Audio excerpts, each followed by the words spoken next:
Hello everyone, welcome to ripple academy. আজকে আমরা এখানে দেখব যে কোনো একটা টার্ম যদি রিপ্লেস করা হয় কোনো একটা অ্যাভারেজের মধ্য থেকে, তাহলে সেখানে অ্যাভারেজে কি কি ধরনের পরিবর্তন আসে, অ্যাভারেজটা কিভাবে চেঞ্জ হয় এবং কতটুকু অ্যাভারেজে চেঞ্জ হয় সেই জিনিসটা আমরা দেখার চেষ্টা করব।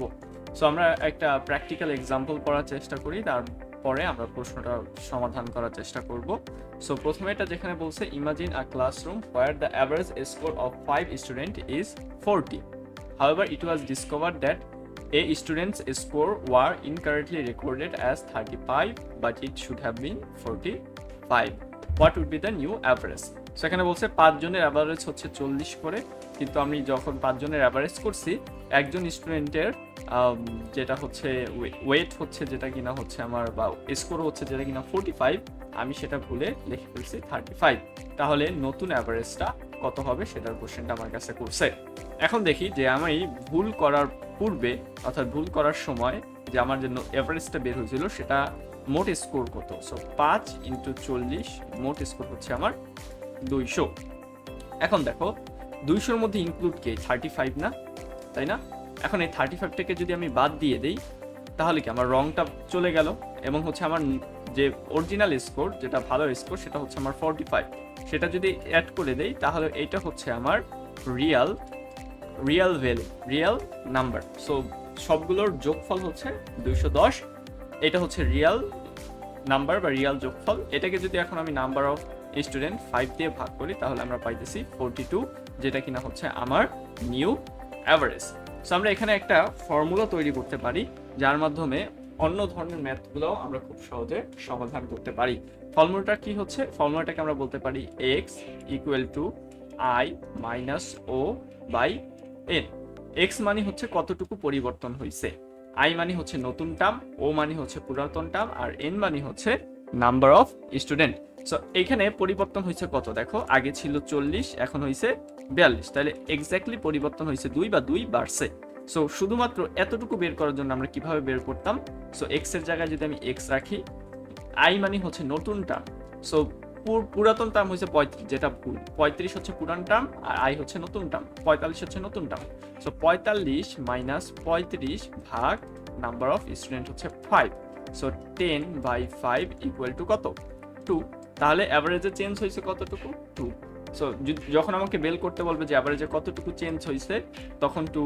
যদি আমাকে প্রশ্নে বলে যে আমার নতুন ভ্যালুটা কত, যে নতুন একজন আইটেম আসছে, নতুন একজন ব্যক্তি আসছে, তার অ্যামাউন্ট কত, অথবা পুরান যেটা ছিল সেটার অ্যামাউন্ট কত, অথবা নাম্বার অফ স্টুডেন্ট কত, সেটাও আমরা বের করতে পারবো যখন আমার 3টা অপশন দেওয়া থাকবে, 3টার ভ্যালু দেওয়া থাকবে এবং একটা আমাকে বের করতে হবে। সো আমরা করে ফেললাম এইটা। আমরা আরেকটা ম্যাথ দেখার চেষ্টা করব। এখানে কি বলছে দেখো, you have a group of 8 people. The average weight of these 8 people increased by 2.5 kg when one person is replaced by a new person. যখন নতুন একটা পার্সন এখানে আসছে, তখন কি হয়েছে, সকলের ওজন 2.5 কেজি করে নতুন একজন পার্সন রিপ্লেস করা হয়েছে। অর্থাৎ ওখানে একজন ছিল, তাকে সরাই আরেকজনকে যখন আমি রিপ্লেস করছি, তখন তাদের ওয়েট বেড়ে গেছে হচ্ছে আমাদের কত, 2.5 কেজি করে। যার ওয়েট রিপ্লেস করা হয়েছিল সে হচ্ছে কত, 65 কিলো। তাহলে নতুন পার্সনের ওয়েট কত সেটা আমার প্রশ্ন বলছে। সো আমরা যদি একটু ফর্মুলাটা মনে করি, change equal to I minus O by n. এখানে কতটুকু চেঞ্জ হয়েছে, 2.5 কিলো করে চেঞ্জ হয়েছে বা বাড়ছে, তাই না? আই মানে হচ্ছে নিউ যে পার্সন হয়েছে তার ওয়েটটা আমি জানি না, এজন্য তাকে আমরা রাখলাম আই। আর পুরাতন যে পার্সন যে কিনা রিপ্লেস হয়েছে তার ওয়েট ছিল 65, এবং নাম্বার অফ স্টুডেন্ট হচ্ছে 8। নাম্বার অফ স্টুডেন্ট হচ্ছে আমার 8, তাই না? সো আমরা এটাকে যদি এখন ক্যালকুলেশন করার চেষ্টা করি, এটাকে আমরা যদি আর গুণ দেই, তাহলে হচ্ছে কত দেখো, I minus 65 equal to 2.5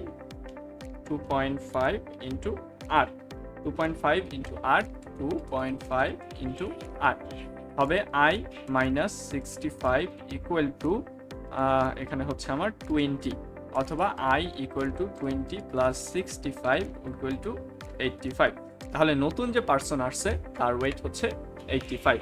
so এভাবেই কোনো টার্ম যদি রিপ্লেস করা হয়, এক্স এর ভ্যালু, আই এর ভ্যালু অথবা ও এর ভ্যালু। এক্স মানে হচ্ছে কতটুকু চেঞ্জ হয়েছে, আই মানে হচ্ছে নতুন যে ব্যক্তিকে রিপ্লেস করা হয়েছে, আর ও মানে হচ্ছে পুরাতন ব্যক্তি বা পুরাতন নাম্বার, পুরাতন স্কোর যেটাই হোক না কেন, আর এন মানে হচ্ছে নাম্বার অফ টার্ম যেটাই বলুক না কেন। যদি তিনটে ইনফরমেশন দেওয়া থাকে আমি একটা খুব সহজেই বের করে ফেলতে পারবো।